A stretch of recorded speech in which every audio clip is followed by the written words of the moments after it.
Ito, karugtong lang nung isa kanina. Napahaba. Madaldal masyado. Madaldal masyado.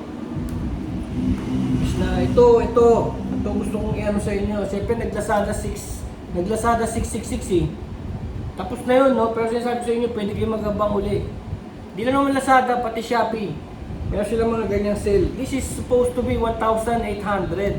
Ito, naalala ko nung bagong labas itong mga ito, napaka-importante sa biyahe. Naalala nyo yung recently nagbiyahe tayo ng Baler Aurora. No, hirap na hirap. Meron na akong 12 LED light, di pa rin nagkulang. No? So ito, you won't believe, original price nito is 1,800. Pair! Pero nung nag-666 Lazada sale, hulaan nyo, 215, 215 with the switch. Di man ako umorder ng switch. Yan, 6 LED na. Merong yellow, amber, and white. May bakal pa. Ewan ko ba't sobrang mura. Pero gusto ko lang ipalitan sa inyo na kailangan nyo to. Madali lang na may kabit. Positive, negative, may kasamang switch. Pag nilagay mo na ganyan. Oh, be careful ha. Baka mabulag kayo ha.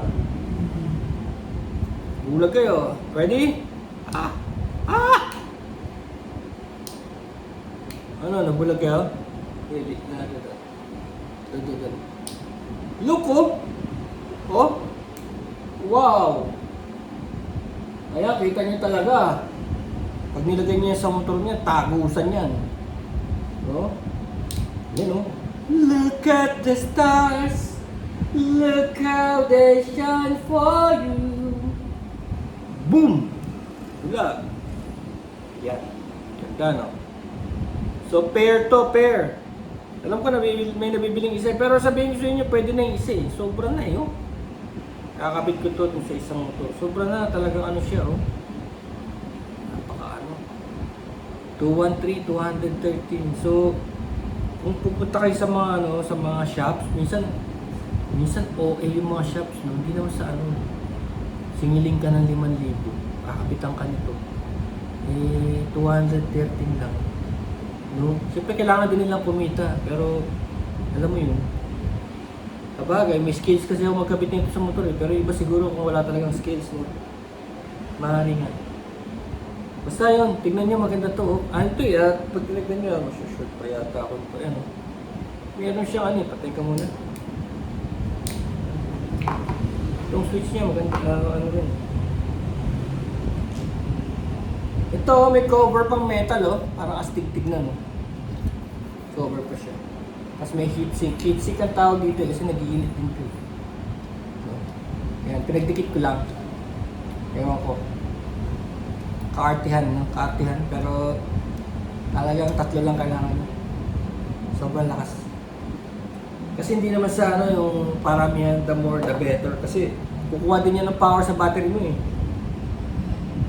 And ano to pag ginawa mo to, ano to, direct battery. Didiretso mo to sa battery. So talagang kukuha to ng power sa battery kahit nakasindi yung motor o hindi. So it's better na paisa-isa lang. Tatlo lang. Baka hindi mo talaga kailangan. Kasi kung kailangan mo na, baka kailangan mo lang sa laman. Kung kulang pa yung 3. Okay, peace. Yun maganda sa mga sales, no? Agaya nung sinabi sa inyo sa mga resin. Excuse me. Yung sa mga resin, 600 ang isang ano ganito. 600 pag hindi sale, tapos pag sale ay 250 na lang. Mag-aantay na lang talaga ako ng sale or unless pupunta ako sa ano yan, main office. Kailangan ko na ng galon-galon. Kasi tignan mo naman yung bawat pour natin kulang, laging kulang. Kulang siya. Dapat to 1 gallon. 1 gallon ang bawat isa nito. 1 liter pa lang to, so hindi pa siya nalubog. Hindi nga lang nakaset na.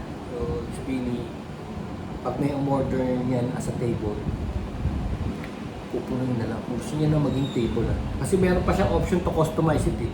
Alam niyo kung bakit? Transparency eh, oh. So, mangyayari dito, pwede pa natin lagyan ng artwork yung ilalim. Let's say, mga, halimbawa, dati siyang racer. So, yung mga pictures niya nung racing days niya, lalagay natin sa likod. Kasi 4 layers to supposed to be. So, this is 1 layer. So, Pwede tayo maglagay sa ilalim, pwede sa ibabaw, 2 layers, no? May mga floating aspects pa sa ibabaw. Let's say yung mga pictures niya, nasa isang layer din. Magiging one sila, pero actually pwede mo ipatong dyan yung mga pictures niya dito sa mga in-betweeners or sa ilalim. Pwede kang maglagay ng ilaw sa ilalim or dito sa middle, sa ibabaw. Tapos ilulubog din yun. So, kaya ito naka-single, ano pa lang, single. Kasi hindi pa siya tapos. Pwede pa siyang i-customize ng mismong buyer.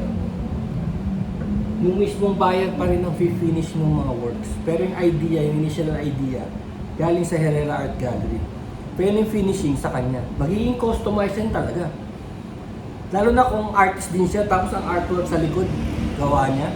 Tapos nilagyan pa niya ng mga pictures niya and signature niya. Magiging kanya yung art. Parang collaboration na with Herrera Art Gallery, yung art na yun. So marami pa tayong iniisip. Meron din tayong mga, alam mo yun, pour ng mga fossils, mga bones. Of course, coins, old coins. Hindi ko alam kung ano mga laws dyan. Pag-aaralan ko pa kung anong mga batas kung pwedeng gamitin yung mga old coins. Pero hindi na to under circulation. Hindi na to, wala na to sa Pilipinas. Hindi na siya ginagamit. Mga luma siya. Hindi ko lang alam kung kaninong property pa rin to. Is it still property of the government or sa akin na dahil sa collection gano'n. Eh kasi baka ibaon natin sa mga artists biglang one day kumpiskahin lang, sayang. So yun ang mga balak natin sa gallery. We stay here. Itong gallery na to magiging open daily starting June 16. Magiging open na to daily. So pwede kayong dumalaw, no? And we can collaborate, we can teach. No, basta kumita lang tong lugar na to, syempre wala na ako sa work ko. Basta kumita lang tong lugar na to, pwede tayo mag-edit ng videos, mag-vlog, open vlog, gano'n, dito sa lugar, no? Parang alam mo yung center, parang center ng mga learning center ba tawag doon? O yung mga nagkakapi-kapi lang tapos nag-aaral-aral. Yun, learning hub. Kasi wala pa akong internet na malakas dito. Lalagyan ko pa sana ng fiber or something. Yun. Next week na yun. Para ano, kasi dito ako magamit ko naman yung meron yata silang 1 week free. Yung mga G-fibers. 1 week free. Oh yeah, let's go. Let's do it. Masok pa ako mamaya. Peace.